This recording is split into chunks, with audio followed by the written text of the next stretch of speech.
Welcome to Nanak classes. दोस्तों, Nanak classes के YouTube channel पे आपका स्वागत है। आज है 12 जुलाई और 12 जुलाई 2023 के जितने भी most important Rajasthan current affairs के क्वेश्चन बनते हैं, आज हम उनका डिस्कस करेंगे। पूरा वीडियो ध्यान से देखना और लास्ट में मैं आपसे क्वेश्चन पूछूंगा जिनके जवाब आपको कमेंट बॉक्स में देने हैं। आज हम पढ़ेंगे राजस्थान उद्योग रत्न पुरस्कार 2021-22 जो अभी प्रदान किए गए हैं। टाइगर रिजर्व प्रबंधन व प्रभावी मूल्यांकन रिपोर्ट 2022 और इंटरनेशनल शूटिंग पिस्टल प्रतियोगिता में राजस्थान की एकमात्र महिला खिलाड़ी शामिल हुई है। पूरी चर्चा इस वीडियो के माध्यम से करेंगे। डेली 8 बजे आपको क्लास मिलती है। संडे के दिन वीकली और फिर मंथली क्लास आपको मिलती है। तो निरंतर अध्ययन करें, अच्छे तरीके से पढ़ें। 12 जुलाई एक खास दिन है। 12 जुलाई 1982 को देश में नाबार्ड की संस्था की स्थापना हुई थी। तो 12 जुलाई को नाबार्ड की स्थापना हुई थी, आपको याद रखना है। सभी प्यारे विद्यार्थियों को प्यार भरा नमस्कार, गुड मॉर्निंग। स्टार्ट करें आज की क्लास। सबसे पहले कल के क्वेश्चनों को रिवाइज करते हैं। कल हमने पढ़ा राज्य हाउसिंग बोर्ड के चेयरमैन जिन्हें जनसंपर्क श्री पुरस्कार से सम्मानित किया गया, पवन अरोड़ा। राजस्थान संगीत संस्थान की 73 वर्ष की सांगीतिक यात्रा पर आधारित किस लघु फिल्म को लॉन्च किया, निनाद। राज्य में सामान्य अपशिष्ट उपचार संयंत्रों की स्थापना और उन्नयन के लिए राज्य सरकार द्वारा देय सहायता राशि को 50 करोड़ से बढ़ाकर कितनी करने का निर्णय लिया है, 75 करोड़। और प्रदेश में टीचर इंटरफेस फॉर एक्सीलेंस कार्यक्रम के तहत कितने शिक्षकों को देश विदेश के प्रतिष्ठित संस्थानों में प्रशिक्षण दिलाया जाएगा, 500। और जयपुर की मानसागर और अजमेर की आना सागर झील चर्चा में रहने के कारण फ्लोटिंग सोलर पावर प्लांट लगाने के कारण चर्चा में है। और केंद्र सरकार की स्वामित्व योजना के तहत प्रत्येक गांव की आबादी भूमि का ड्रोन सर्वे करवाने हेतु 8 जिलों में इस योजना की शुरुआत की जाएगी। उसमें कौन से जिले शामिल है? तो एक तो चित्तौड़गढ़ शामिल है, फिर एक सीकर शामिल है, कोटा, झालावाड़, करौली, उदयपुर, धौलपुर और अलवर।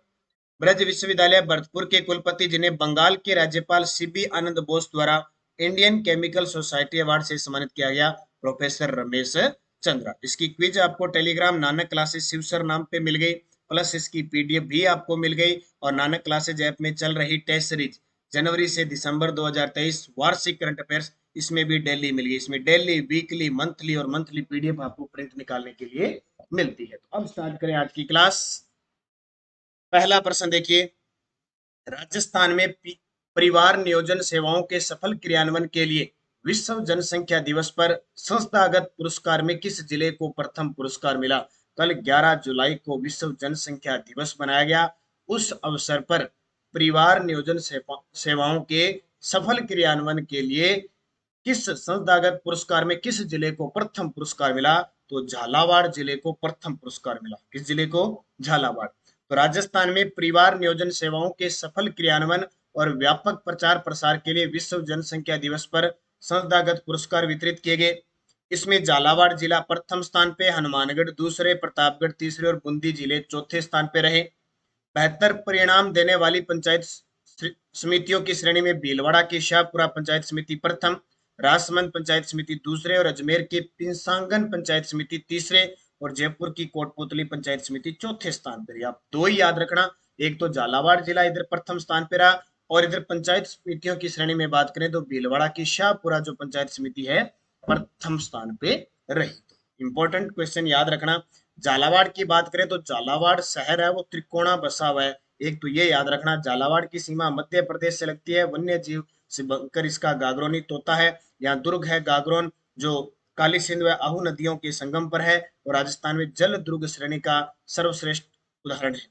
झालावाड़ के झालरापाटन को राजस्थान का नागपुर कहते हैं, घंटियों का शहर कहते हैं। और झालरापाटन से ही पूर्व मुख्यमंत्री वसुंधरा राजे सिंधिया का विधानसभा क्षेत्र है। तो इतनी बातें किसके लिए याद रखनी है? झालावाड़ के। दूसरा प्रश्न, प्रदेश में स्वास्थ्य का अधिकार कानून लागू करने की दिशा में नियम और उप नियम बनाने के लिए उच्च स्तरीय समिति गठित की है, इसके अध्यक्ष होंगे। देखो, राजस्थान देश का पहला ऐसा राज्य हो गया जो right to health act pass अभी विधानसभा में होगा लागू करने की दिशा में। तो सीधी सी बात है, स्वास्थ्य का अधिकार कानून लागू किया जाएगा। विधानसभा में जैसे ही पास हो जाएगा तो इसके नियम और उपनियम बनाए जाएंगे। उसके लिए उच्च स्तरीय समिति गठित की जाएगी, गठित की गई है। और उस समिति के जो अध्यक्ष बनाए हैं वो बनाए हैं डॉक्टर एस के सरीन को। किसको? डॉक्टर एस के सरीन को बनाया गया है, याद रखना। अब देखो, अभी हाल ही में नीरज तंबोलिया को अवार्ड मिला, डॉक्टर देव स्वरूप जो भी जामडोली जयपुर के अंदर बाबा आमटे दिव्यांग विश्वविद्यालय उसके कुलपति बने तो डॉक्टर देव स्वरूप। इससे पहले डॉक्टर भीमराव अंबेडकर विधि विश्वविद्यालय के कुलपति थे। ये प्रश्न आएगा, पक्का देख लेना, ठीक है। और ये विनीता, प्रोफेसर विनीता शेखावत कौन है? प्रोफेसर विनीता शेखावत को अंतरराष्ट्रीय नर्सेज दिवस पर फ्लोरेंस नाइटिंगेल अवार्ड से सम्मानित किया गया था। फ्लोरेंस नाइटिंगेल अवार्ड के श्रेष्ठतम नर्सिंग ऑफिसर से सम्मानित किया था। और नीरज तंबोलिया को राष्ट्रपति द्रौपदी मुर्मू द्वारा राष्ट्रीय फ्लोरेंस नाइटिंगेल अवार्ड 2022 से सम्मानित किया गया था। अब देखिए, प्रदेश में स्वास्थ्य का अधिकार कानून लागू करने की दिशा में नियम और उपनियम बनाने के लिए एक उच्च स्तरीय समिति गठित की गई है। यह समिति कानून से जुड़े सभी हितधारकों से गहन विचार विमर्श करेगी। विभिन्न पक्षों से प्राप्त उपयोगी सुझावों को शामिल करते अनुशंसा राज्य सरकार को भेजेगी। समिति के अध्यक्ष institute of liver and biliary science नई दिल्ली के निदेशक प्रोफेसर डॉक्टर एस के सरीन होंगे। यानी जो उच्च स्तरीय समिति गठित की है, इसके जो अध्यक्ष होंगे वो institute of liver and biliary sciences नई दिल्ली के निदेशक प्रोफेसर डॉक्टर एस के सरीन होंगे। ये आपको याद रखना है। तीसरा प्रश्न, राजस्थान उद्योग रत्न पुरस्कार 2021-22 किन्हें प्रदान किए जाएंगे? देखो घोषणा हुई है और मैं आपको बता देता हूं, मैंने आपको आर्थिक समीक्षा का एक पार्ट दे दिया, ठीक है। और जो चीजें मैं आपको बता रहा हूं ये समझ लो, बस इतना अगर आर्थिक समीक्षा पढ़ लिया प्रश्न गलत नहीं होगा। पहला पार्ट दे दिया, आज उसका दूसरा पार्ट हो जाएगा, बस 2 पार्टों में आर्थिक समीक्षा क्लियर। राजस्थान उद्योग रत्न पुरस्कार 2021-22 किसे प्रदान किए जाएंगे? तो राजस्थान बुनकर पुरस्कार दिए जाएंगे अब्बास अली कोटा को। राजस्थान हस्तशिल्प पुरस्कार दिया जाएगा गोपाल प्रसाद शर्मा जयपुर। और उत्कृष्टता महिला उद्यमी पुरस्कार निर्मला अशोक शाह जयपुर को। तो प्रयुक्त सब। अब थोड़ी सी डिटेल देख लो। उद्योग दादर भांजे विभाग द्वारा सूक्ष्म लघु व मध्यम उद्यम हस्तशिल्प और बुनकरों को प्रोत्साहित देने के लिए, तो इसको वापस देखना, उद्योग दादर है, उद्योग व वाणिज्य विभाग है। ये कई बार क्या टेक्निकल टीम जब बाद में लिखने के बाद पीडीएफ तैयार करती है तो ये शब्द बदल जाते हैं। उद्योग व वाणिज्य विभाग, उद्योग व वाणिज्य विभाग द्वारा सूक्ष्म लघु व मध्यम उद्यम हस्तशिल्प और बुनकरों को प्रोत्साहन देने के लिए राजस्थान उद्योग रत्न पुरस्कार के अंतर्गत 3 महिला उद्यमी सहित 7 उद्यमियों को राजस्थान उद्योग रत्न पुरस्कार, 1 हस्तशिल्पी को राजस्थान हस्तशिल्प पुरस्कार और 1 बुनकर को राजस्थान बुनकर रत्न पुरस्कार के लिए चयन हुआ। यानी 3 महिला उद्यमी सहित टोटल 7 उद्यमियों को राजस्थान उद्योग रत्न पुरस्कार मिला। इसमें 1 लाख रुपए की राशि दी जाती है। और एक मिलता है राजस्थान बुनकर रत्न पुरस्कार और एक मिलता है राजस्थान हस्तशिल्प पुरस्कार, ठीक है। तो इसको याद रखना। इसमें वन पैक इंडिया की संजय बंसल तथा लघु उद्यम श्रेणी में बगरू जयपुर की पूजा वुड इंडस्ट्रीज की निर्मला अशोक शाह को उद्योग रत्न पुरस्कार दिया जाएगा। इन्हें 3 महिला शामिल है ना, तो संजय बंसल यानी टोटल 7 उद्यमियों को दिया जाएगा। तो उसमें एक तो वन पैक इंडिया की संजय बंसल शामिल है, एक लघु उद्यम श्रेणी में बगरू जयपुर की पूजा वुड इंडस्ट्रीज की, और एक निर्मला अशोक शाह को उद्योग रत्न पुरस्कार दिया जाएगा। 2 इंपॉर्टेंट ज्यादा ये है कि राजस्थान बुनकर पुरस्कार अब्बास अली को दिया गया कोटा, और राजस्थान हस्तशिल्प पुरस्कार गोपाल प्रसाद शर्मा जयपुर को दिया गया। ये दोनों इंपॉर्टेंट प्रश्न है, यहाँ से प्रश्न आ सकता है कि राजस्थान बुनकर पुरस्कार अब्बास अली कोटा और राजस्थान हस्तशिल्प पुरस्कार गोपाल प्रसाद शर्मा जयपुर को प्रदान किए गए।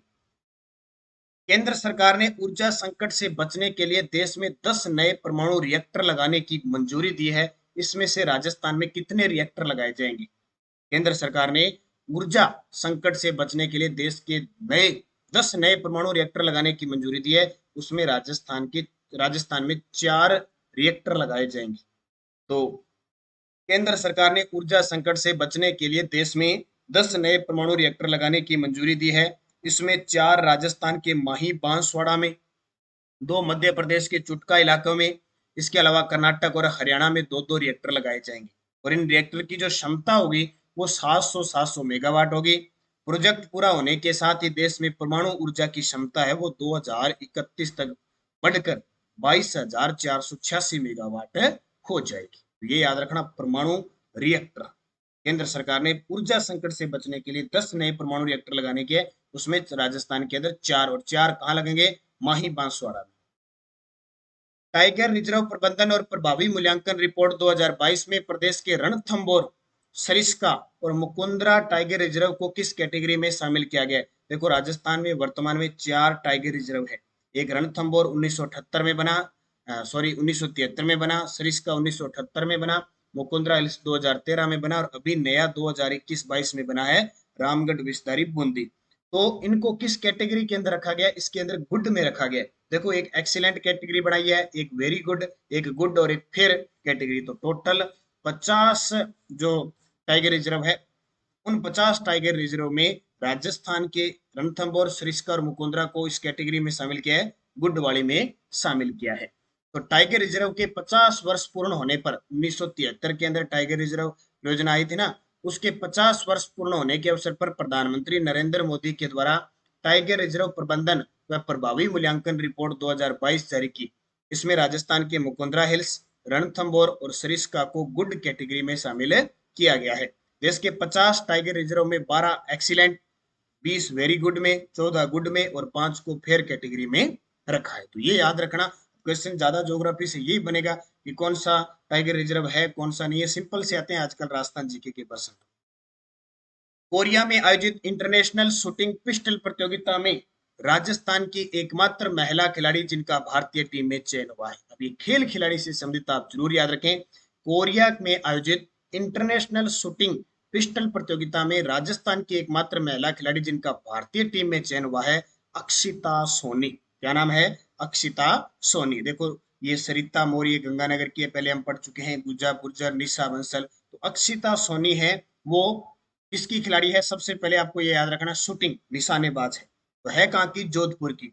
तो कोरिया के चांगवान में 14 से 25 जुलाई 2023 तक आयोजित ISSF यानी इंटरनेशनल शूटिंग स्पोर्ट्स फेडरेशन के तत्वाधान में वर्ल्ड चैंपियनशिप जूनियर शूटिंग के 25 मीटर स्टैंडर्ड पिस्टल प्रतियोगिता में अक्षिता भारत का प्रतिनिधित्व करेगी। जोधपुर की अक्षिता सोनी इस प्रतियोगिता में भारतीय टीम के लिए चयनित होने वाली राजस्थान की एकमात्र खिलाड़ी है। राजस्थान की एकमात्र खिलाड़ी है। दिल्ली और भोपाल में आयोजित भारतीय शूटिंग टीम सिलेक्शन ट्रायल में अक्षिता सोनी ने अपने अच्छे प्रदर्शन के आधार पर भारतीय शूटिंग टीम में अपना स्थान पक्का किया है। तो इंपॉर्टेंट बना कि नहीं बना? कोरिया के चांगवान में 14 से 25 जुलाई को आयोजित होगी इंटरनेशनल शूटिंग स्पोर्ट्स फेडरेशन, उसके अंदर तत्वाधान में world championship junior shooting 25 meter standard pistol प्रतियोगिता में अक्षिता भारत का प्रतिनिधित्व करेगी। तो जोधपुर की है अक्षिता सोनी। जोधपुर की बात आई तो जोधपुर की 2-3 शेरनियां जरूर याद रखनी है। एक तो डॉक्टर कीर्ति भारती आपको याद रखनी है।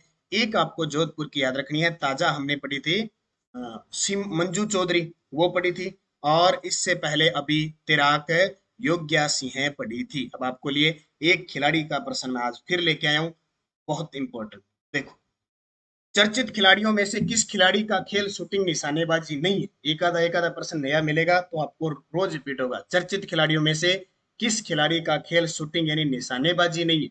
विवान कपूर तो निशानेबाज है, ओम प्रकाश मिठारवाल भी निशानेबाज है, दिव्यांश सिंह पवार ये भी निशानेबाज है, सोनल सुखवाल नहीं है, ये पावर लिफ्टिंग की खिलाड़ी है। इसकी पावर लिफ्टिंग की। अब राजस्थान के अंदर मुख्य मुख्य निशानेबाज कौन कौन है वर्तमान में चर्चा में है, उनकी चर्चा करते हैं। देखो, राजस्थान के प्रमुख शूटर निशानेबाज अवनी लेखरा। अब अवनी लेखरा का तो इतना नाम चल रहा है, बेटी बचाओ बेटी पढ़ाओ की ब्रांड एम्बेसडर है। 2020 टोक्यो ओलंपिक में एक स्वर्ण एक रजत जीता। हाल ही में वो भी चोंगवांग में और एक वहां पे हुआ था, चोंगवांग में सिल्वर जीता था। और अभी कल परसों मैंने कल ही आपको बताया था, उसके अंदर इन्होंने स्वर्ण पदक जीता। राज्यवर्धन सिंह राठौड़ जो हमारे खेल मंत्री भी रह चुके हैं, 2004 एथेंस में इन्होंने पदक जीता था। दिव्यांश सिंह पंवार और इसके अलावा ओम प्रकाश मिठारवाल को तो 2022 का सीकर के हैं, 2022 का हाल ही में अर्जुन पुरस्कार भी मिला है। विमान कपूर हो गए, पूर्वी चंदेला हो गई, ओम प्रकाश चौधरी हो गए, निशा कंवर हो गई, मोनिका जाखड़ हो गई और मानिनी कौशिक हो गई। ये सारे के सारे वर्तमान में राजस्थान के अंदर चर्चित निशानेबाज है। अवनी लेखरा, राज्यवर्धन सिंह राठौड़, दिव्यांश सिंह पवार, ओम प्रकाश मिठारवाल, रेवान कपूर, पूर्वी चंदेला, ओम प्रकाश चौधरी, निशा कंवर, मोनिका जाखड़, मानिनी कौशिक, ये सारे के सारे क्या है? निशानेबाज है। पीडीएफ आपको टेलीग्राम पे मिल रही है नाना क्लासेस यूसर नाम से, और पीडीएफ है, क्विज है वगैरह सब आपको प्राप्त हो रहा है। तो आप टेलीग्राम जरूर ज्वाइन कीजिए ताकि आपको कोई भी सूचना मिल सके। और कल आरएस की टेस्ट सीरीज शुरू हो चुकी है, अभी लॉन्च कर दी। पहला टेस्ट 17 जुलाई को पूरे टॉपिक के आधार पर, जितने टॉपिक आते हैं एक एक टॉपिक लेके, और मैंने टेलीग्राम पे लिंक डाल दिया। तो आरएस जो प्री की तैयारी कर रहे हैं वो टेस्ट सीरीज जरूर ज्वाइन की। पिछले वीडियो का क्वेश्चन था world shooting para sports world cup में अवनी लेखरा ने कौन सा पदक जीता। आप सभी का सही जवाब था, ये world para sports world cup था, उसमें भी अवनी लेखरा ने स्वर्ण पदक जीता। अब आपके लिए क्वेश्चन जिसका जवाब आपको कमेंट बॉक्स में देना है। राज्य हाउसिंग बोर्ड के चेयरमैन जिन्हें जनसंपर्क श्री पुरस्कार से सम्मानित किया गया, फारूक आफरीदी, अहमद हुसैन, पवन अरोड़ा, राजीव अरोड़ा। सही जवाब आपको कमेंट बॉक्स में देना है। यस्टरडे डोज हमने पढ़ी, पांचना बांध कहाँ स्थित है, कुरुली में है, मिट्टी से बना बांध है, 5 नदियों के संगम पर है और अमेरिका के सहयोग से बना है। नारायण सागर बांध अजमेर केंद्र है, जिसे अजमेर का समुद्र कहते हैं। इसरदा बांध किस जिले में है, सवाईमाधोपुर में, बनास नदी पर बना है, लाभान्वित जिले हैं इसके दो सार सवाईमाधोपुर। माधो सागर बांध किस जिले में है, दौसा में। माधो सागर है, रेडियो बांध है, झिलमिल बांध है, चिरमिरी बांध है, ये सारे के सारे काली खोह बांध है, ये दौसा में है। गांधी सागर बांध किस नदी पर बनाया गया है, चंबल नदी पर। गांधी सागर बांध मंदसौर मध्य प्रदेश के अंदर है। इसकी जो उत्पादन क्षमता है 115 मेगावाट बिजली उत्पादन क्षमता। ये पांचों बहुत सारे विद्यार्थियों ने शानदार जवाब दिए, उन सभी को हार्दिक शुभकामनाएं। अब नेक्स्ट, कल मैंने 9 बजे आपको राजस्थान की जलवायु का टॉपिक दिया था, 6 बजे आपको टेस्ट मिल गया ऐप के अंदर। इसके अंदर राजस्थान भूगोल कला संस्कृति रोज शाम 6 बजे मिलता है टेस्ट, और 9 बजे इसकी व्याख्या आपको यूट्यूब पे मिलती है। कल हमने जलवायु टॉपिक पढ़ा। कल हमने पढ़ा राजस्थान में दक्षिणी पश्चिमी मानसून की अवधि क्या होती है। अब मानसून चल रहा है, मानसून आया हुआ है ना। राजस्थान में सबसे बड़ा कृषि जलवायु प्रदेश कौन सा है। राजस्थान में भारतीय मौसम विभाग की वेधशाला कहाँ स्थित है। राजस्थान में सबसे छोटा कृषि जलवायु प्रदेश कौन सा है। और राजस्थान में शीतकालीन वर्षा किन चक्रवातों के परिणाम स्वरूप होती है। पांचों के जवाब मुझे कमेंट करके बताना। जाते जाते आप वीडियो को लाइक शेयर कर देना। और ये पुस्तक हमारी बाजार में उपलब्ध है, राजस्थान करंट अफेयर्स अर्धवार्षिक।